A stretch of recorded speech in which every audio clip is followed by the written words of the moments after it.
Говорит, чтобы я приехал на Вольво. Ебать! Нихуя, вот это авария, Саня! Я чуть не въебался, это пиздец! Чувак столб снес, столб чуть мне не в тачку, блядь, прилетел. Нихуя себе! Еба, сейчас я...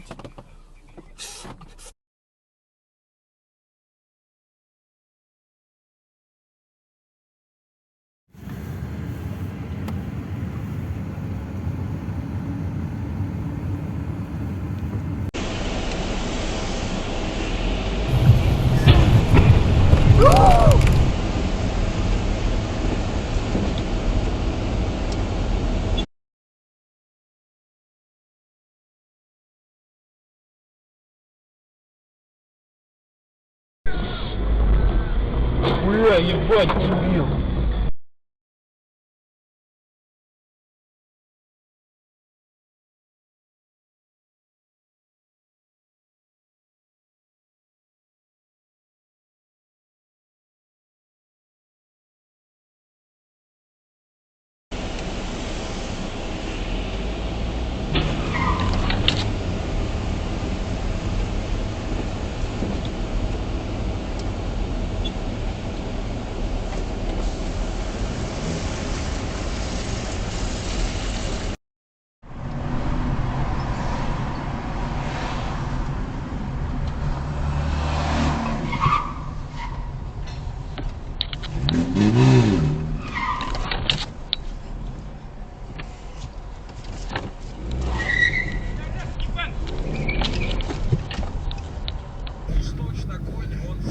Поверните налево, а затем поверните направо на Плесецкую улицу. Блядь. Начать запись видео происшествия. Че, вообще, блядь, слепая, что ли, блядь? Пиздец.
Нихуя себе!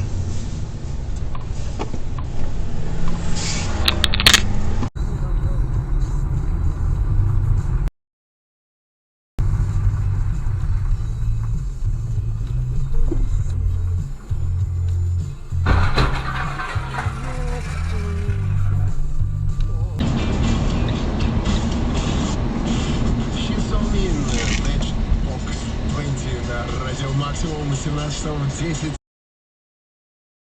минут. Костян, привет, всем хорошего настроения, всем отличного шоу. У меня вопрос, услышал рекламу «Спартак против ЦСКА». Болей за наших.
вашими паспортами.